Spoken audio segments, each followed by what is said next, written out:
So here we are at the 49th annual Living History Show at Kalamazoo, Michigan, and I got a fellow that, if you're familiar with the smell of black powder or the report of a Flintlock musket, you probably know this fellow. So we're going to get into a little bit of the stuff that Ethan Yazel has involved in, your YouTube channel and now a podcast. Yes, sir. But this show now has a new manager or administrator, or is that what is your role? I will be a co-owner of the show starting in 2026.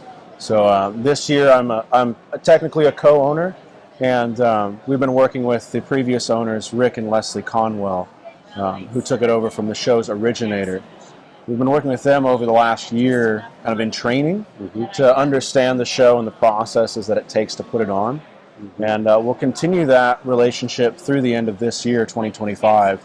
And then for the 2026 show, my wife Paisley and I will be in charge. And it'll be our responsibility to make sure the show happens, and that the door is open, and that all the vendors have a good experience, and our guests have a wonderful experience as well. Are you feeling a wee bit of pressure, sir? There is pressure, I have a deep love for this show. It's always been one of my favorite shows since I got involved in living history in the early 2000s. And it's a big responsibility, and we have massive shoes to fill. That's for sure. But it's honest work for honest people, and we're going to give it everything we've got. And you're doing this amidst a young family, a new business. Yes. I like to keep out of trouble, and so if my hands are working on something, I can't get into too much trouble. I asked you at one point, I said, how do you manage the pressure? Like, what do you do for downtime? So, I enjoy playing with my daughter. Our oldest daughter will be 3 in a few months. We've got one on the way, hoping she's not born this weekend so I can be at the show. I have horrible timing there. Yes. But in other aspects, I keep on the ball a little bit more. But yeah, our oldest daughter really loves to be outside, and I love to be outside as well. My wife does too. So after the show, I'll spend a few hours every day in the woods without really talking a whole lot to anybody. Enough talking. Step back in time. But it's something I love about the show. You know, meeting so many people and hearing about their experiences in muzzleloading and living history.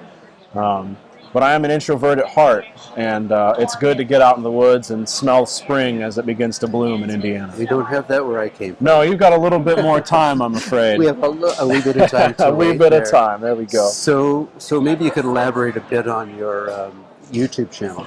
Yeah. Because you've certainly had a huge impact on the hobby. So. Yeah. I started I Love Muzzleloading a few years ago now. It's kind of sharing my journey in muzzleloading. I'm very fortunate. I'm what I call a 4th generation muzzleloading enthusiast. Wow. My maternal grandfather went to his first match in 1937, shot in his first match in 1938. My parents met at a muzzleloading match at the National Muzzleloading Rifle Association. So I was sunk from the start. There was no hope for me to get out of this. Yeah, you were addicted before you were born. Exactly, fetal black powder syndrome, maybe you could call it. And so what do you cover on your YouTube? You know, I watch as many as I can. It's some pretty fascinating stuff. Yeah, I cover anything related to muzzleloading. I've always had a passion for muzzleloading from the traditional side of it that is represented here this weekend. Right. But then also kind of the modern, pushing the limits of engineering aspect of it as well. I try to cover as much as I can to show people muzzleloading and onboard them to it. So I dabble in a lot of different things, but all trying to do that from a beginner's perspective at a base level of understanding to bring as many people into the hobby and the community as I can. And you're a man of my own heart when it comes to building guns. I love it. I love watching your episode where you were a couple in a row where you were doing your woodworking on your Woods Runner, I believe. Yes, sir. Yeah, we've got that at the show this weekend. I saw it. Happy to have it on loan. Drooling over it, yes. I built one myself, but decided to leave it just plain. I understand. But now I've looked at yours. Yeah, I might go back and start whittling at it. See, there's some extra wood on there you can take off. I know, right? A little extra stuff. Okay, and I guess finally you recently started, as if you don't have enough on your plate. Right. Why don't we start a podcast, right? Right, yes. So maybe tell us a little bit about that. Yeah, so my friends Jason Gatliff with Muzzleloader Magazine and Ryan Kerr of Blue Line Coffee and Townsend's YouTube channel there We've been talking about a few years, like trying to get some more collaboration going in the community. It's something that a lot of us talk about, and we've talked about it, I think, for 2 years now at this show, how we can get more collaboration, and it's led to things like this that we're doing right now. Exactly, collaboration. But it's the kind of thing that we're all, Jason, Ryan, and I are of a similar generation, and trying to bring what we can of our perspectives and connecting more people to this community, and the artisans, the craftspeople, the events, all aspects of it.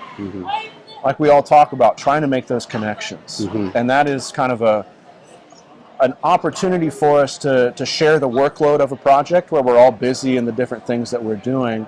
And that really makes that possible. Yeah, for sure. That friendship and collaboration.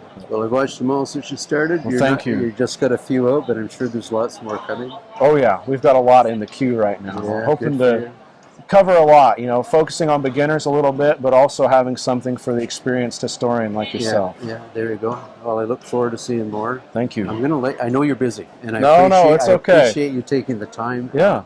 I think you hit a nail on the head. If we can collaborate with other people, I know there's a handful of us that are sort of using social media to step back in time. Yeah. Perhaps tweak the interest of a few people. Yes.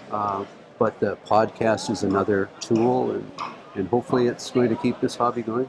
I think it will. I think we're in a good spot. I think I best let you get back at it. I know you're looking at itineraries. I'm retired. I don't have to do that anymore. I've got to be here at such. I'm looking forward to that. I'll give you a call when that happens. You come up to the fort. Oh, absolutely. Ethan, it's been a pleasure. Thank you very much, Thank Peter. you. As I pull on this, as the mandrel spins, it puts transfer the twist in this into the rifling in the barrel. Rifling today, we're rifling 50 caliber, 8 groove, 8 land barrel. This is the barrel in here, in between here. And what we're going to do now is we're going to index it.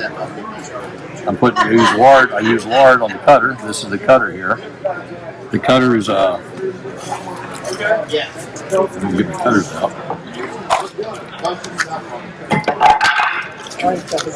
This is the cutter, and this is a hardened piece of steel, and it sits down in the pocket on the rifling head. These are different size rifling heads. One we're doing now is a 50. This is a 62 rifling head, and this is the head, the cutter, and it fits down in there in the pocket. And how we make it groove deeper, we line it out. We line it up with paper shims, and the paper shims, we use cigarette paper, and they're 1/1000 thick. So if you want to see what 1/1000, this is 1/1000. If you want to see what 1/1000 looks like, that's it right there. And we have to oil the paper so we can cut it the shape to fit the cutter. Now that we got done with groove number 1, and what we'll do is we'll change this from groove 1 to groove 5. And it's the groove dead opposite of the last one we cut.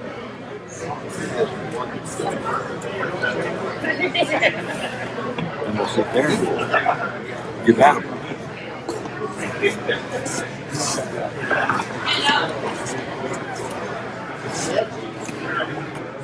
What we'll do, we'll go around all 8 grooves, cutting.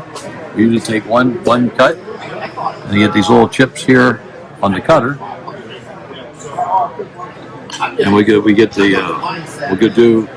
about 8 passes. And the cutter we use is called a scraper cutter, and it can cut both directions. But when we put the liners in, we always put the liners in that end, because you can pull a car with rope, you can't push it. You try to pull the first cut with it or push it. Oh, the little rod will just break. Rifling's been around forever. Rifling's been around since the early 1500s.